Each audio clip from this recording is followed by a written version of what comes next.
నల్లని కురులన్నీ తెల్ల తెల్లగా మారి తలపైన నిలుచుగాక. పిల్లల పిల్లలు ప్రియముగా తాతని పిలుపులు పిలుచుగాక. పదవి విరమణము పదిలంగా దరిజేరి నిత్య విశ్రాంతిని నిచ్చుగాక.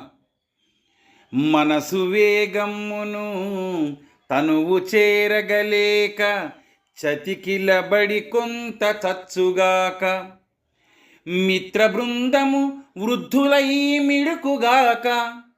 ఆలు పిల్లలు ముదుసలై అడలుగాక.